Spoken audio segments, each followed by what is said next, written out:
Eh bien, bonjour à tous. On est très heureux de démarrer avec vous cette semaine de prière pour l'unité des chrétiens. Je suis Blandine, une sœur consacrée de la communauté du Chemin Neuf. Je suis catholique. Chaque matin, on va vous proposer une méditation express ainsi qu'un témoignage en bonus que vous pourrez réécouter tout au long de la journée. Pendant ces 8 jours, en fait, on aimerait suivre une prière inspirée des écrits de l'abbé Paul Couturier, un des pionniers de l'œcuménisme. Cette prière, elle est dite tous les jours dans la communauté du Chemin Neuf. Et elle commence comme ça. Seigneur Jésus, toi qui as prié pour que tous soient un. Pour que tous soient un. Le cœur des humains est comme marqué par une attente. À l'intérieur de nous, il y a comme un horizon, une espérance immense qui nous attire, qui nous oriente. Et on va la formuler différemment chacun. Pour l'un, ça sera mais que cette histoire ait un sens. Pour un autre, ce sera mais que ce monde soit réparable, que ce monde trouve son unité, sa cohérence. Pour les chrétiens, cet horizon immense, il est contenu dans un moment précis de l'histoire. Il est contenu dans une prière, celle de Jésus. On est en Jean au chapitre 17. Père, que tous soient un, afin que le monde croie. Voilà l'horizon de Jésus, son espérance ultime. On est peu de temps avant sa mort et sa résurrection. Il va livrer ses dernières paroles, comme son testament. On est presque à la fin de l'évangile. Et autour de lui, à ce moment-là, il y a comme des failles qui sont en train de se creuser. Des failles profondes qui vont le séparer de ses amis, de ses disciples, des autorités religieuses. Des failles de méfiance, des failles de soupçon. Jésus voit que le monde qu'il aime est en train de perdre sa cohérence, que ses très proches vont se diviser, que chacun va partir de son côté. Qu'est-ce que fait Jésus ? Eh bien, il prie. Il parle à son Père. Il lui murmure que pas un ne soit séparé de toi. Il se réinstalle face à l'horizon ultime qui habite son cœur. En fait, la manière qu'a Jésus d'habiter les failles, celle de l'histoire, celle de nos vies, c'est d'y demeurer et d'y prier avec constance. Quand tout se déchire, quand tout se complique, au lieu de fuir, au lieu de s'agiter, le Fils de Dieu entre dans la prière.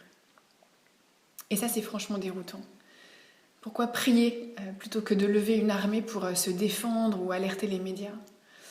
À quoi bon si la prière n'empêche pas les amis de trahir, les disciples de se séparer ? Pourquoi prier si les failles s'aggravent au long des siècles, comme entre les églises chrétiennes, au point qu'on ne sait plus trop bien ce qu'on doit attendre comme unité ? Pourquoi prier ? En fait, Jésus a répondu à sa manière à cette question. Jésus, dans sa prière, il se fait le témoin. Le témoin, c'est-à-dire celui qui n'oublie pas, celui qui atteste, celui qui enregistre, à l'instant même où la faille s'ouvre. Dans ce jardin, des amis ont cru en moi. Maintenant, ils s'éloignent et se divisent, mais il n'en a pas toujours été ainsi. Père, aime-les, Père, protège-les. Jésus est là, il est sur la faille, sur nos failles, pour être la mémoire de l'unité. Et c'est ça à chaque fois. À chaque fois qu'on dresse un mur pour séparer les membres d'un peuple, à chaque fois qu'une dispute fragilise les membres d'une famille, en fait, Jésus est là. Il nous devance. Quand tout semble perdre sa cohérence au plus fort de la tempête, Jésus est là. Il est le témoin qui, là, va enregistrer ce qui a été signifiant, ce qui a eu de la valeur, ce qui a vraiment compté. Il faut imaginer Jésus qui prie et qui nous devance dans toute situation de division. Jésus qui mémorise. Avant la guerre, entre ces deux peuples, il y avait un chemin qui reliait les villages entre eux. Entre cet homme et cette femme, il y a eu des gestes de bonté qui ont été posés et que rien ne pourra effacer, quoi qu'il arrive. Dans cette maison, il y avait une table et ceux qui avaient la foi partageaient le pain ensemble, sans discrimination de race, de milieu social. Dans sa prière, Jésus enregistre les œuvres de l'amour pour qu'elles ne tombent jamais dans l'oubli. Et ça, c'est capital, parce que c'est à partir de cette mémoire-là que le monde devient réparable, que l'horizon devient atteignable. Jésus, en prière, est le témoin, la mémoire de l'unité. Mais en fait, ça va encore plus loin. Il ne suffisait pas que le Fils soit la mémoire de l'unité, il fallait qu'il en devienne le chemin. Ce soir-là, dans le jardin de Gethsémani, Jésus comprend que le lieu de la réconciliation, ce sera sa propre chair. Le point de contact, ultimement, ce sera lui. Au moment où Jésus va donner sa vie, au moment où il va l'abandonner, sa vie va devenir un point de passage entre les peuples, un point de passage entre les familles, entre les églises.